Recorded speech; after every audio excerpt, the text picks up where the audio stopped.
Yo, right now, the hip-hop community is in an all-out war over the most controversial question in rap history, and I'm not exaggerating. There's a debate that's got the culture more divided than East Coast versus West Coast, more heated than any beef we've seen in decades, and it's tearing fan bases apart as we speak. Who brought family into the Drake versus Kendrick beef first? Half of y'all are screaming, Drake started it. He went at Whitney first. The other half are yelling, Kendrick was planning it. Meet the Grams was too prepared. And guess what? Both sides got receipts. Both sides think they got the smoking gun. And by the end of this investigation, we're settling this once and for all. Before we even start, I want you to commit right now. Drop a red circle emoji if you think Drake crossed the family line first. Drop a blue circle if you think Kendrick was planning to go at Drake's family regardless. Let's see where this community stands before I show you the timeline, the evidence, the proof that's going to change some minds. This isn't just about being right. This is about understanding why May 3rd, 2024 became the darkest day in hip-hop beef history. Why Meet the Grams is the most disturbing track ever released. This a long life battle with yourself. Oh my god! Oh my god! Oh my god! Oh my fucking god! Fuck. What the fuck just happened? And why Family Matters might be the most reckless move Drake ever made. I heard that one of them little kids might be day free. Oh no! Yo! You listening? I'm listening, B-Lou. Dave Freeze? Who's Dave Freeze? Who is Dave Freeze? Dave Chappelle? No. Dave Freeze is like his business partner, like Yeah. PG Lane. The former president of TDE? Oh my goodness. Did he just say this man's kid is not his? He's saying his baby mama cheated. It's getting too personal, man. Oh, this nigga Drake is in demon mode. And here's what makes this breakdown different. Every few minutes, I'm gonna drop evidence that most people completely missed. We're talking about Instagram posts, the 33-minute window that changed everything, cover art that proves premeditation, and Kendrick's final verse where he justifies everything he did. We got a minute-by-minute timeline, we got bar-by-bar breakdowns, we got context nobody's talking about, we got the prescription bottle evidence, we got Drake's social media previews, and we got the framework that's gonna help you decide once and for all who really crossed the line first. By the end of this breakdown, you'll understand the difference between name dropping and nuclear warfare, between competitive rap and character assassination, and between responding to disrespect and orchestrating destruction. This is about to get controversial, and the evidence I'm going to show you in the last 10 minutes might completely flip what you thought you knew. Hit that subscribe button right now, because this is the most comprehensive breakdown of the most divisive moment in modern hip-hop history. Let's get it. First, before we dive into who started it, we got to understand what starting it even means. Because in hip-hop, there's always been this unwritten code about family, but that code, it's been broken before, and the definition of crossing the line changes depending on who you ask. Let me take you back. In the golden era of hip-hop beef, there were rules. You could question someone's skills, their street cred, their authenticity, their character, but family, that was the nuclear option. That's what separated competition from warfare. Think about it.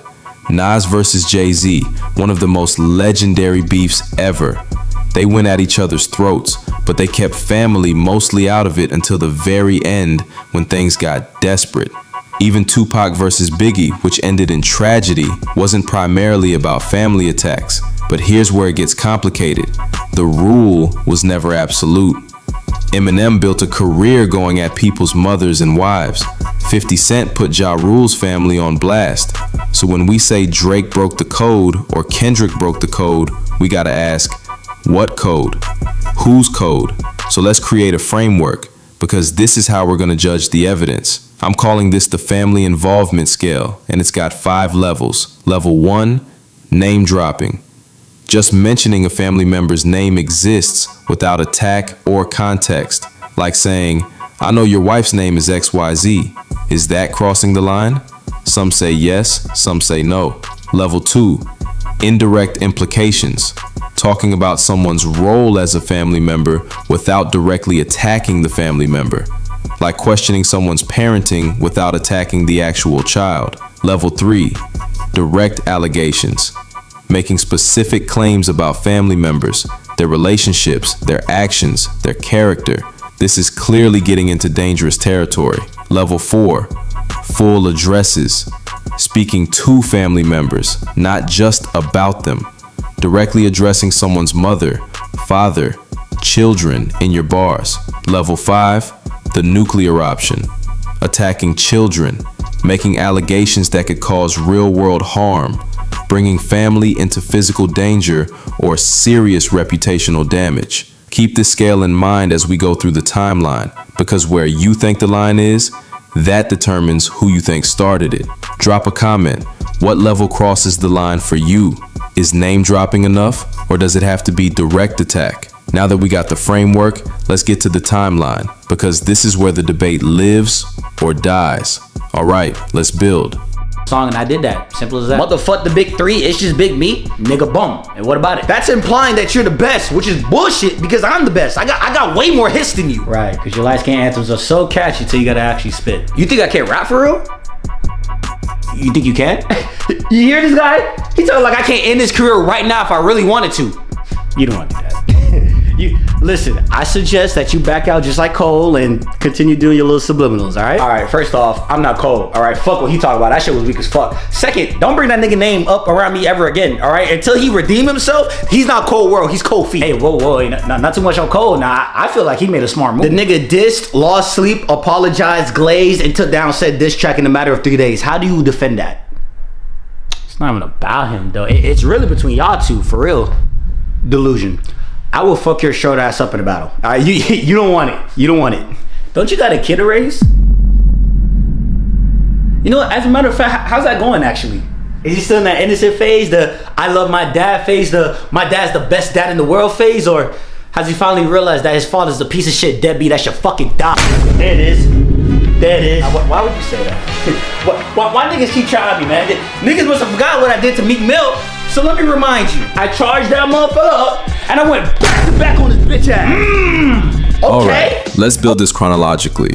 Every mention, every implication, every shot. Because the truth is in the details, and both sides are cherry-picking facts to support their narrative. Early 2024, Drake drops push-ups as a response to Kendrick's verse on Like That. And this is where the controversy starts. Drake has a bar about rolling with bodyguards that references Kendrick's fiancée, Whitney Alford, by name. He's not attacking her, he's not making allegations about her, but he's putting her name in his mouth. Jada, I love you. G.I. Jane 2, can't wait to see it. All right?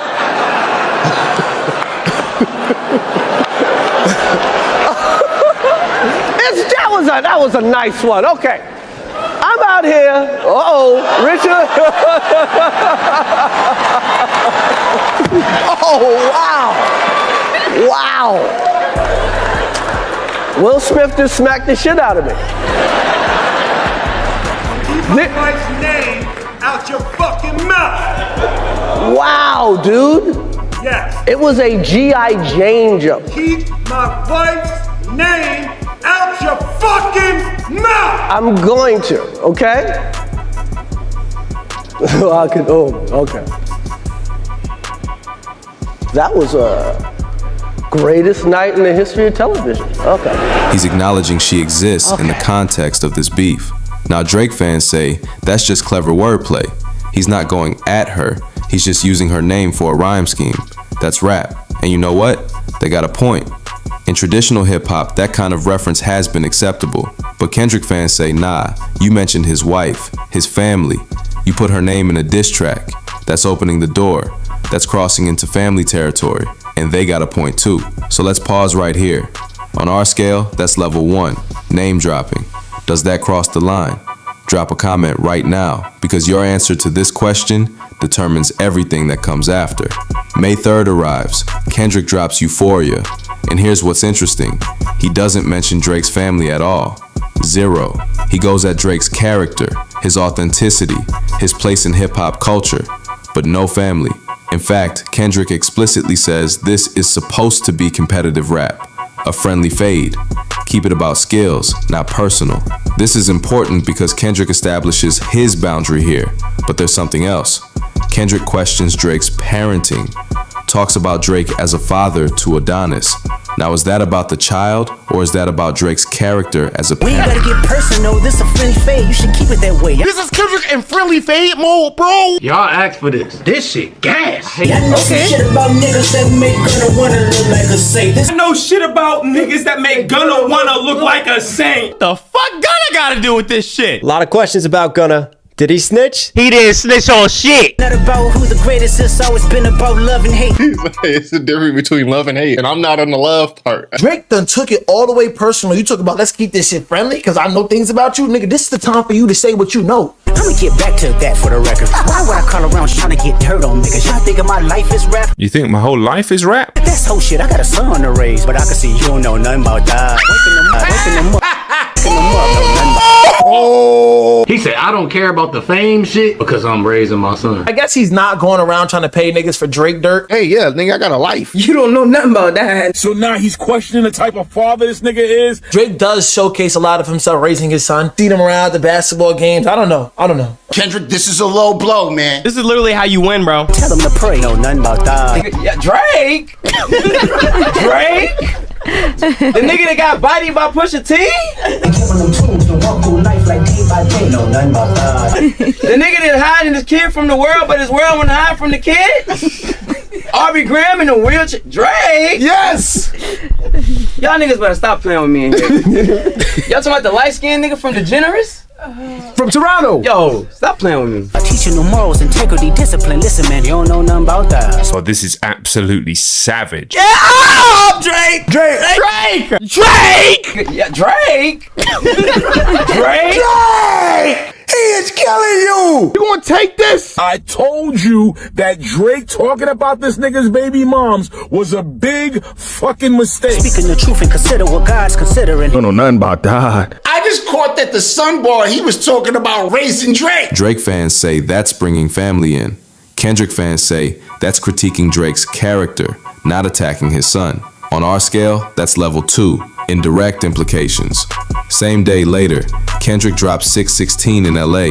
The title alone has people speculating, is that a reference to Drake's address? Is that about his family? But the bars themselves, still focused on Drake's character and culture, not explicit family attacks. However, there's implications. There's subtext. Fans start sensing that Kendrick knows something, that he's got information, that he's preparing something. In hindsight, we now know Kendrick was sitting on Meet the Grams, but we didn't know that yet. At this point in the timeline, Kendrick still hasn't explicitly gone at Drake's family the way Drake mentioned Whitney. Now this is crucial. Before Drake drops Family Matters, he posts on Instagram. And what does he say? He tells Kendrick to stop trying to piece together what he knows and go pick up the pieces of his broken home. Broken home. Drake just made Kendrick's family life part of his pre-track promotion. He's building anticipation for Family Matters by previewing that he's about to go at Kendrick's home life, his family structure. This is level 2 pushing toward level 3, and it's public.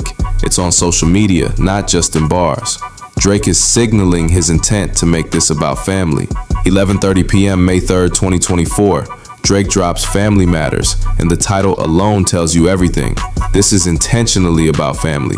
Drake chose to center this track around family dynamics. The track contains direct, repeated mentions of Whitney Alford, allegations of domestic abuse in Kendrick's relationship, suggestions that one of Kendrick's children might not be his, but instead Dave Freeze, Kendrick's creative director and close friend. Multiple personal attacks on Kendrick's home life and family structure. This is level 3, pushing toward level 4. This isn't name dropping. This isn't indirect. These are direct allegations about Kendrick's family relationships, his role as a father, and his partner's fidelity. Drake made this about family. The title confirms it, the Instagram post previewed it, and the content delivered it. Drake fans, before you jump in the comments, I know what you're gonna say. Kendrick was throwing subliminals first. Kendrick questioned his parenting. We'll address that. But right now, at 11:30 p.m. on May 3rd, 2024, Drake has released the most direct, family-focused diss track in this entire beef. Yo!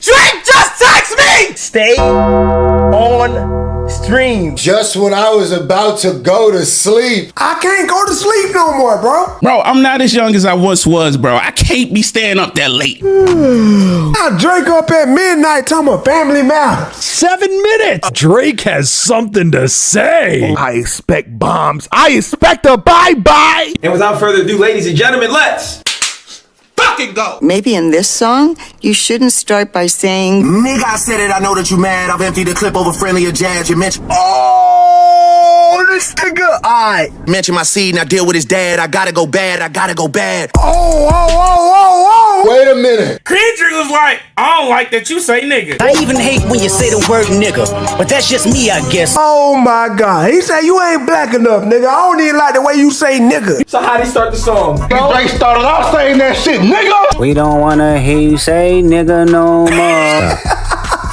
I don't want to hear you say nigga no more. It's crazy. That is just dumb. You can't shortchange. Oh, you like to keep it short, so let me paraphrase. Oh my God, listen. The whole 4 bars, this nigga calling them short. Why you keep fucking with Kenny's hype, man? That's fucked up. And then think a nigga's not gonna check you on your blackness. Hold up. Wanna see you next to sexy red, can't tell which one is pregnant. You like pop bags just like a bad bitch, be wearing waist trainers and vests.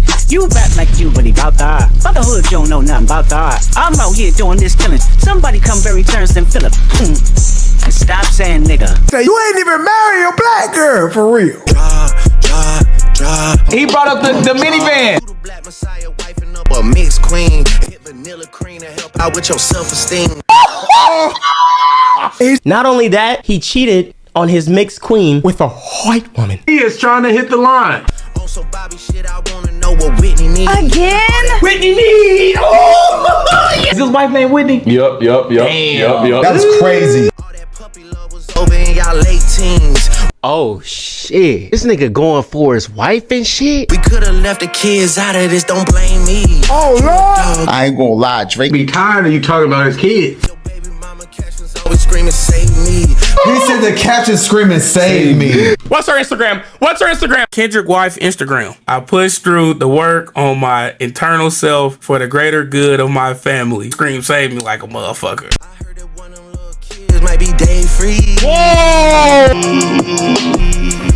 Oh no! You listening? I'm listening, B-Lou. Dave Freeze? Who's Dave Freeze? Who is Dave Freeze? Dave Chappelle. No. Dave Free is like his business partner, like Yeah. PG Lane. the former president of TDE. Oh my goodness. Did he just say this man's kid is not his? He's saying his baby mama cheated. It's getting too personal, man. Oh, this nigga Drake is in demon mode. Don't make it Dave Freeze. Oh no, not him sounding like he's trying not to laugh. Are we just gossiping right now? Cause if your GM is your BM secret BD, then this is all making plenty fucking sense to me. So if your general manager is your baby mama's secret baby daddy. He went straight for his girl. You talking to Whitney? And it's no Houston. There's no bodyguard. This like an episode of goddamn Jerry Springer or Maury. This is a whole novella, bro. Shake that ass, bitch. Hands on your knees. Hands on your knees. Hands on your knees. Didn't he lean into the whole sexy red thing? That ass for Drake. Now shake that ass for free. Ooh. Drake is petty as fuck though, bruh. Drake flipping everything Kendrick said, bro. That's tough. Not that kind of free. I'm talking about my nigga Dave. Yo, man. I already know. Bro, don't explain the bars, bro. I hate when niggas explain they shit, man. 33 minutes later, 12:03 a.m., May 4th technically, but we calling it May 3rd because nobody slept that night. Kendrick drops Meet the Grams. The picture you painted ain't what it seemed. You did. Oh my gosh! Oh my gosh! Oh my gosh! Kendrick Lamar just dropped. Kendrick dropped? Family Matters dropped 57 minutes ago. Literally, not even an hour. I'm literally uploading Drake's diss right now. It ain't even posted yet. I was about to watch a movie. These niggas is not playing with each other. Kendrick, how? This is a crazy night, bro. Look at the cover art, bro. It's just the same from earlier, but zoomed out. He only showed the glove at first. He got prescription medicine. This right here is an Ozempic pharmacy fucking box. Who got his shit, man? There might actually be a goddamn rat, bro. Meet the Grams. 6 minutes. Oh, Lord. Drake, talk your shit. Okay. We eating good. Oh, we eating good. And who winning? I ain't gonna lie to you, Cody. He up right now, but it's close. It's close. What? Oh, hell no.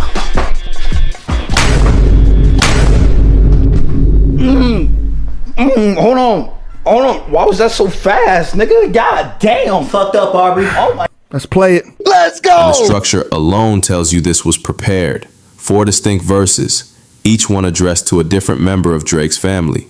Verse 1, Adonis, Drake's son.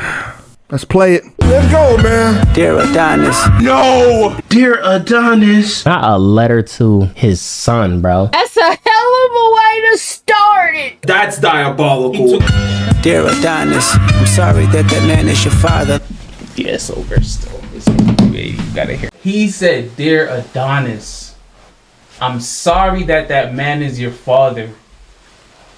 He could end the track right there. Like track could be done. Nah, this don't feel right, bro. I don't want to be a part of this. Too late. I'm not ready to even go to the next words yet. This is the first bars. Dear Adonis, I'm sorry that man is your father. I'm sorry that Said I wish your grandpa would have wore a condom. Your daddy should have been swallowed. You should have never been conceived. It's wild. Bro, he's talking to his son. The fucked up thing to say to a That's child. so fucked up. He's only like 5 right now, bro. What? Verse 2, Sandra Graham, Drake's mother. Dear Sandra, your son got some habits. I hope you don't undermine them. His mom? Now he talking to his mom? Not his mom! Oh wait, hold on. Let me make sure that's Jake's mom, bro. Oh my God, Sandra is Drake's mother. Oh my God. Oh my God! You're a woman, so you know how it feels to be in alignment. Oh no, he's going through the whole family. With emotion, hoping the man can see you and not be blinded. He's going through this nigga family tree. Sandra, sit down. What I'm about to say is heavy. Now listen. You saying it's not got heavy yet? No, wait, stop. Your son's a sick man with sick thoughts. I think niggas like him should die. Verse 3, Dennis Graham, Drake's father. Dear Dennis, you gave birth to a His master. dad! His dad! Even using you to prove who he is a huge favor. Oh, we not rapping no more. This is beyond a rap battle. He said he should die! I think you should ask for more paper. I don't think Kendrick likes Drake. I'm blaming you for all his gambling addictions, psychopath intuition. Okay, Drake. I need a breather too. You raised a horrible fucking person. The nerve of you, Dennis. You raised a horrible. He didn't raise shit. The nerve of you, Dennis. Embarrassing. Verse 4, Drake himself, addressing why Kendrick did all this. Dear Aubrey, I know you probably thinking I wanted to crash a party. I wanted to crash a party because he did. Really felt like Drake was on top of the world. Like he was gonna drop this bombshell, and then an hour later, Kendrick does this. But truthfully, I don't have a hating bone in my body. I'm shaking. I'm afraid for Drake. When he said, yo, it can get personal, like we can really take it there, he was not lying. It's supposed to be a good exhibition within the game. But you fucked up the moment you called out my family's name. When Drake got the Kendrick family involved, I knew it was a mistake, bro. This man Kendrick is striking deep. Why you had to stoop so low to discredit? The production is polished. The mixing is clean. The cover art, which we'll get to, shows inside information about Drake's family, and it dropped in 33 minutes. Here's where the debate explodes. Nigga, don't do that. Mind fucking blown. Don't do that, nigga. I was son niggas in a heartbeat. Don't do that shit. Drake, Aubrey? The nigga with, who I made, nigga we made it with in 2014? we made. Wow. Don't do that. Has he ever reached out to you? Drake? Yeah. I talk to Drake all the time. Yo, who y'all think I am in here? Damn. Wow. Y'all niggas crazy. But bro. people can say that Yo, you I'ma got see, let me see you the got link. your nickname Nah. from Drake though. Oh, what? Draco? Bam. Draco. Nah, nigga. Bop. Bada bop boom. My first name is Dre. My middle name is Cortez. The first name of my name is Dre. The first 2 letters is C-O. Draco. Pow. There you go.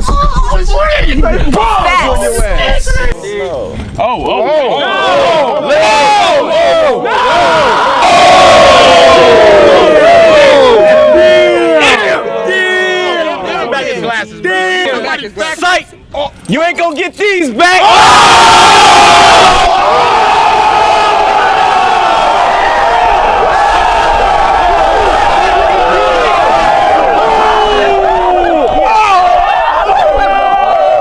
Here's where the debate explodes. Drake fans say, see, Kendrick had this ready. He was planning to go at Drake's family all along. Drake's family matters just gave him the excuse. Kendrick fans say Kendrick anticipated Drake would go low. He prepared because he knew Drake couldn't compete lyrically. Drake walked into a trap. Both sides got points, but here's what we know for certain. This track didn't get made in 33 minutes, which means Kendrick was ready for this family angle. The question is, was he ready because he knew Drake would go there first, or was he planning to go there anyway? Now let's talk about something nobody mentions enough. The original cover art for Meet the Grams showed items, prescription pills allegedly belonging to Drake, receipts for jewelry purchases, personal items allegedly from Drake's father's luggage. How did Kendrick get these? How long did he have them? If Kendrick had access to Drake's family's personal belongings, that suggests premeditation. That suggests this was planned well before May 3rd. This is evidence that Kendrick was building a family attack for potentially weeks or months. He didn't just whip this up in response to family matters. He was prepared. But Kendrick fans say that just means Kendrick had insurance. He had the nuclear option ready in case Drake went there. Drake still went there first in the actual tracks. So we got Drake mentioning Whitney first in push-ups. Drake explicitly making family the theme in Family Matters. But we also got Kendrick having a family attack track fully prepared and ready to drop within 33 minutes. Who really started it? All right, we've seen the timeline. Now let's build the cases. I'm gonna be the prosecutor and the defense attorney. We building the strongest argument for each side, and then you decide. Let's start with the prosecution of Drake. Here's the case that Drake brought family into the beef first. Exhibit A, the Whitney name drop. April 2024, push-ups. Drake is the first artist to mention a family member by name in this beef. Kendrick's fiance gets put into a diss track. That's level 1 on our scale, and it's the first time either artist crosses into family territory. You can argue it's just wordplay, but the fact remains, Drake mentioned her first. He opened the door.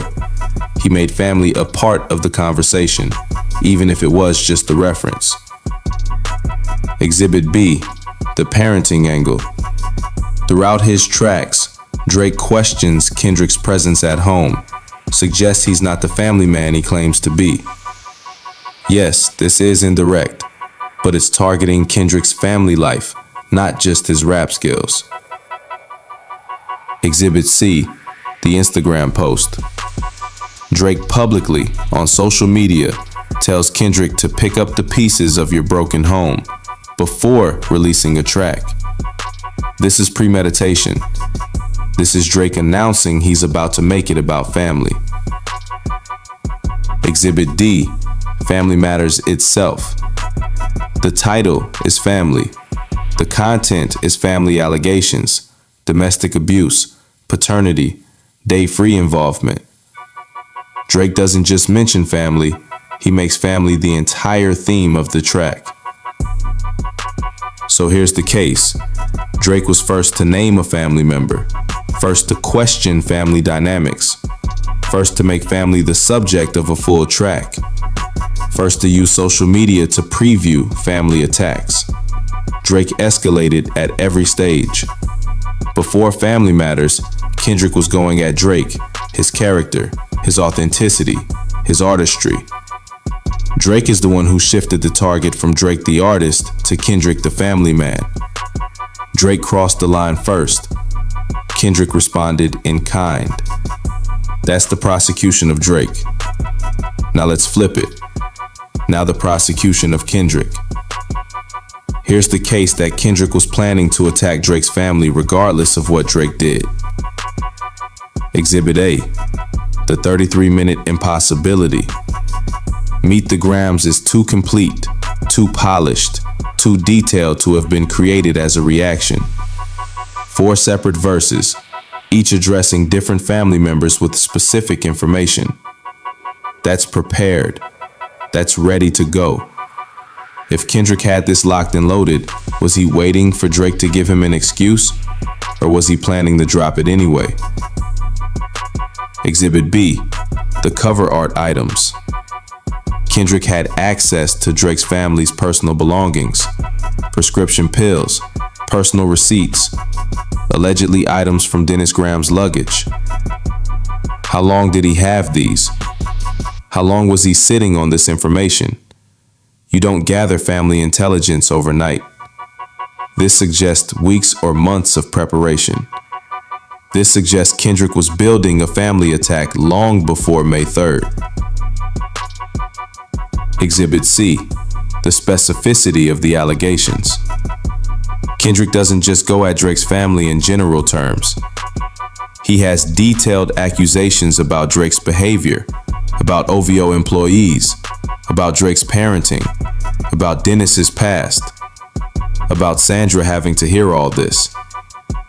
That level of detail requires research, requires investigation, requires time. You don't come up with that in a reactive moment after hearing family matters. Trying to empathize with you, right? But I can't. Nah, bro. Hella personal, bro. Kendrick is breaking you down and now trying to build you back up. Exhibit D. Kendrick questioned Drake's parenting in earlier tracks. Yes, it was indirect, but he was already probing family territory before Drake went full scale with Family Matters. Kendrick was testing the waters too. So here's the case. Kendrick had Meet the Grahams prepared before Family Matters dropped. He had family intelligence gathered. He had the track structured, mixed, and ready. He was waiting for Drake to give him the justification to release it. In this view, Kendrick manipulated Drake. He threw subliminals about parenting, knowing Drake would respond by going at his family, which would give Kendrick the moral excuse to drop the nuke he already had prepared. Kendrick didn't react to Drake crossing the line. Kendrick led Drake to the line, knowing he would cross it. But don't tell no lie about me, and I won't tell truths about you. That's from the hard part 4. Sound like the 9th round. Let's get it in. This motherfucker's shooing Drake away like he's a dog. Shoo. Also, it could be shoo.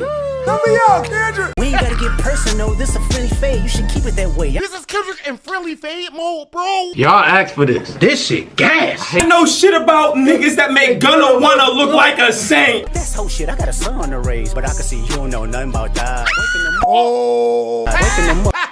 I guess he's not going around trying to pay niggas for Drake dirt. Hey, yeah, nigga, I got a life. Kendrick, this is a low blow, man. Tell them to pray. No, nothing about that. Oh, this is absolutely savage. Get up, Drake! Drake, get up! I told you that Drake talking about this nigga's baby moms was a big fucking mistake. If you take it there, I'm taking it further. That's something you don't want to do. Nigga legit sound like the boogeyman, bro. We don't want to hear you say nigga no more. We don't want to hear you say nigga no more.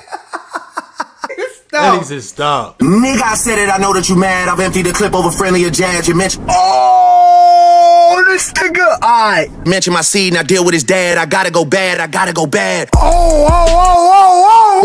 So which is it? Did Drake force Kendrick's hand, or did Kendrick orchestrate the entire escalation? Now we get to the most important part. Kendrick's final verse on Meet the Grahams. Because this is where Kendrick tells us his version of who started it. And understanding these bars is key to the entire debate. Kendrick opens by addressing Drake directly. Dear Hybrid, I know you probably thinking I wanted to crash your party. Wanted to crash your party because he did. Really felt like Drake was on top of the world. Like he was gonna drop this bombshell, and then an hour later, Kendrick does this. Notice he says Harbury, not Aubrey, keeping the Harvey Weinstein comparison alive even in the final verse. That's intentional. Crash your party. Kendrick acknowledges what this looks like. Drake drops Family Matters at 11:30 p.m., his big moment, and 33 minutes later, Kendrick ruins it. That's a party crash. That's stealing Drake's thunder. But notice what Kendrick does. He anticipates what Drake is thinking. This is psychological warfare. By stating what Drake's probably thinking, Kendrick controls the narrative before Drake can even respond. And that 33-minute turnaround? That's not just speed, that's dominance. That's showing Drake, I was ready for you. I knew you were going there. you're predictable. This opening line is Kendrick saying, yeah, I crashed your party, and I did it in record time because I was prepared for your move. It's flex and justification combined. Here is where Kendrick makes his case. He claims he didn't want this to be personal, says it was supposed to be a good exhibition, competitive rap, sport, healthy competition.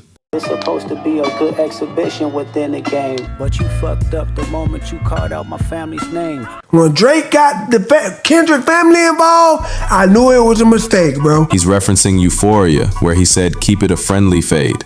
And he's referencing the Spotify billboards that promoted this beef as fun, as entertainment for hip-hop fans. But wait, in Euphoria, Kendrick also said things that contradict having no hate and bone. He expressed strong dislike for Drake's entire persona. Not about who the greatest, it's always been about love and hate. It's the difference between love and hate, and I'm not on the love part. Drake done took it all the way personal. You talk about let's keep this shit friendly because I know things about you. Nigga, this is the time for you to say what you know. Now let me say I'm the biggest hater. I hate the way that you walk, the way that you talk. I hate the way that you dress. Tell him how you really feel. He's getting petty. This is fucking amazing. I hate the way that you sneak this. If I catch flight, it's gonna be direct. So which is it? This is narrative construction. Kendrick is rewriting history in real time. He's saying, I didn't start with hate, I was pushed into it.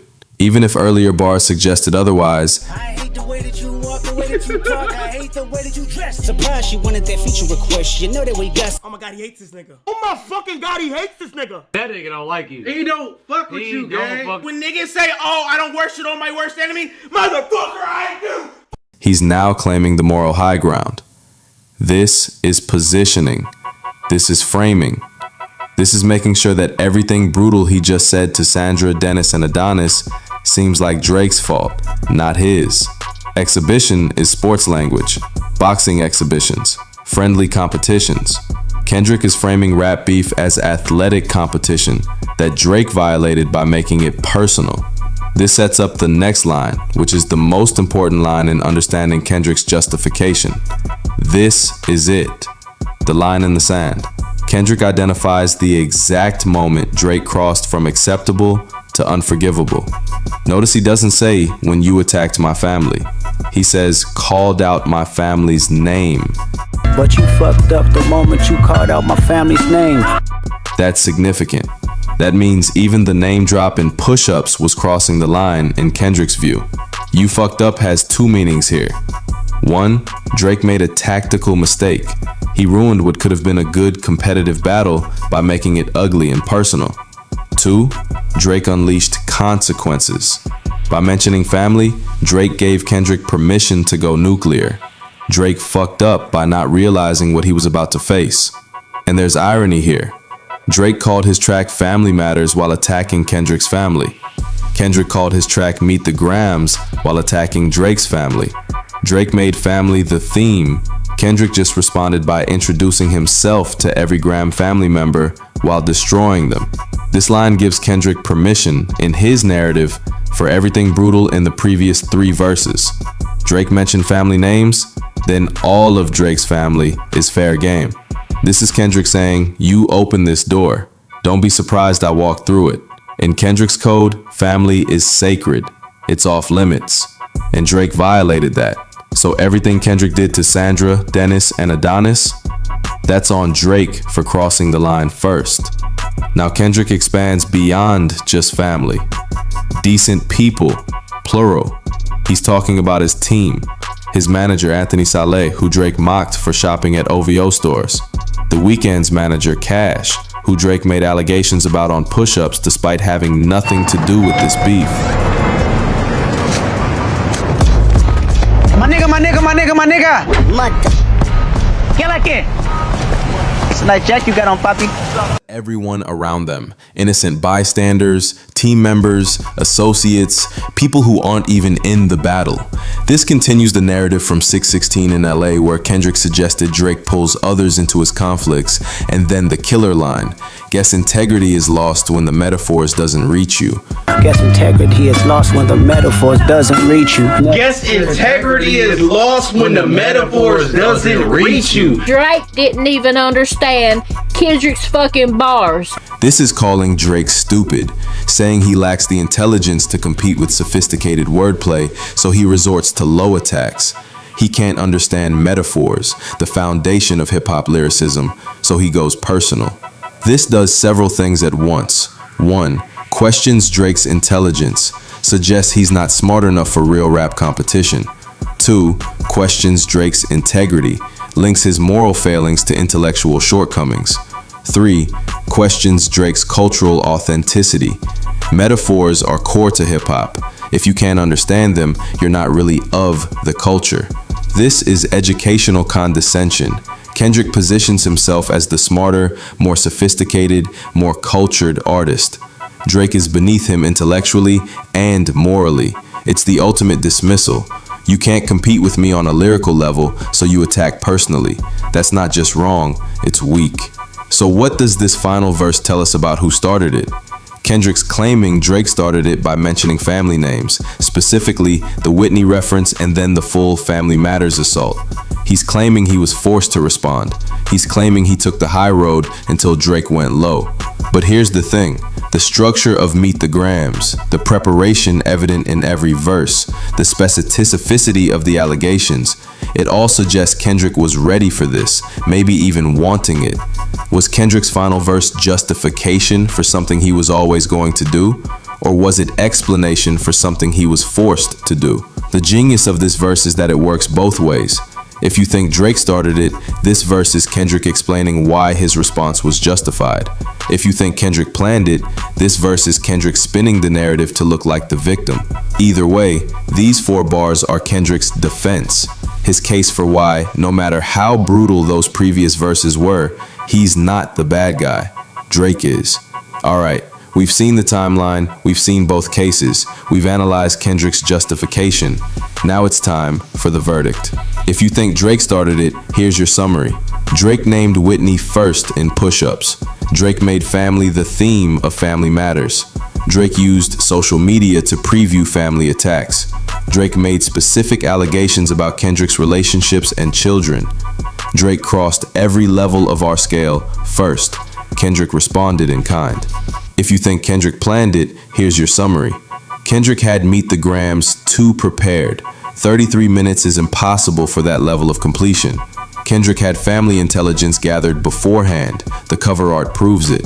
Kendrick made indirect parenting jabs first. Kendrick anticipated and possibly manipulated Drake into giving him justification.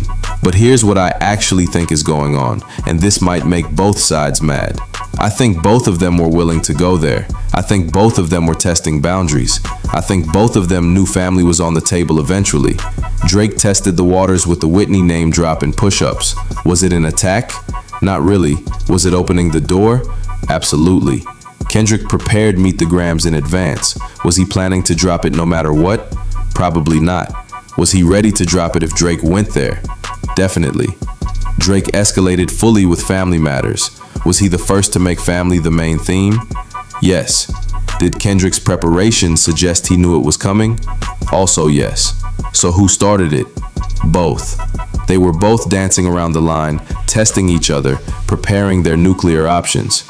Drake sprinted across the line first with Family Matters, but Kendrick was waiting on the other side with something even worse. This wasn't one person crossing the line. This was 2 people engaged in a game of chicken, seeing who would swerve first. Drake didn't swerve, and Kendrick was ready for that. The reason this debate is so intense is because both sides have valid points. Drake did go there first explicitly, but Kendrick was prepared to go there too. Drake made it personal, but Kendrick was ready to get personal. The culture is divided because the truth is complicated. It's not clean. It's not simple. It's 2 artists who both knew where this was heading, and Drake was just the first to fully commit. So drop your verdict in the comments. Red circle if you think Drake's Family Matters crossed the line first and Kendrick was justified. Blue circle if you think Kendrick had this planned all along and Drake just gave him an excuse. Purple circle if you think both of them wanted to go there. But here's the deeper question that nobody's asking. Does it even matter who went first when both artists had their finger on the nuclear button? When 2 people are willing to go to the darkest place, when both have family attacks prepared? Does the timing of who dropped first really determine who's morally right?